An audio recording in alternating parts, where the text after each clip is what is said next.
మీ business ఏదైనా మీ ఊర్లో promotion చేయాలంటే అది సుమన్ టీవీతోనే సాధ్యం. ఇప్పుడే సంప్రదించండి.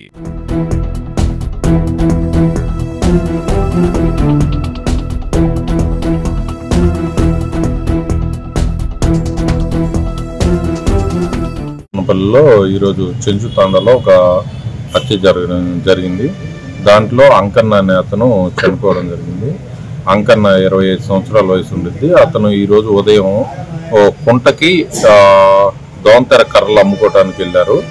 ఏకుంజామున వెళ్ళి మళ్ళీ మధ్యాహ్నం వచ్చేసరికి వాళ్ళ భార్య కొంచెం మద్యం సేవించి ఉండటంతో ఎవరు మద్యం పోసారని అడిగితే నాగన్న దగ్గర తాగాను అని అంటే, దాన్ని ఎందుకు పోసావని నాగన్నని అడగటానికి అక్కడ ఉన్న కమ్యూనిటీ హాల్ దగ్గర ఉన్నాడని తెలిసి అక్కడికి వెళ్ళి అడిగితే నువ్వేంది నాకు చెప్పేదని చెప్పేసి వాళ్ళు పక్షులు జంతువులు పోసుకోవడానికి ఉపయోగించే కత్తిని బొడ్డు దగ్గర పెట్టుకుంటారు. ఆ చెంచుగూడెల్లో ఆ కత్తి తీసుకొని ఎడమ ఛాతి మీద పడవటంతో అతను అక్కడ పడిపోవడం జరిగింది. ఆ వెంటనే ఉన్న వాళ్ళ బంధువులు ఆసుపత్రికి తీసుకొచ్చారు. ఇక్కడ చనిపోవడం జరిగింది.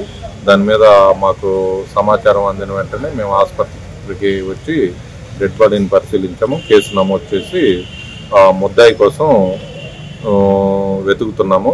అలాగే ఈ చెంచుగూడెల్లో ఉన్న వారందరికీ కూడా ఒక హెచ్చరిక మరియు విజ్ఞప్తి కూడా చేస్తున్నాం. ఇలాంటి కత్తులు బాణాలు పెట్టుకొని ఉండటం చట్ట విరుద్ధం. అందరికీ హెచ్చరికలు జారీ చేస్తున్నాం. ఒక 2-3 రోజుల్లో ఆ విధమైన చర్యలు కూడా మేము తీసుకుంటామని అందరికీ తెలియజేస్తున్నాం.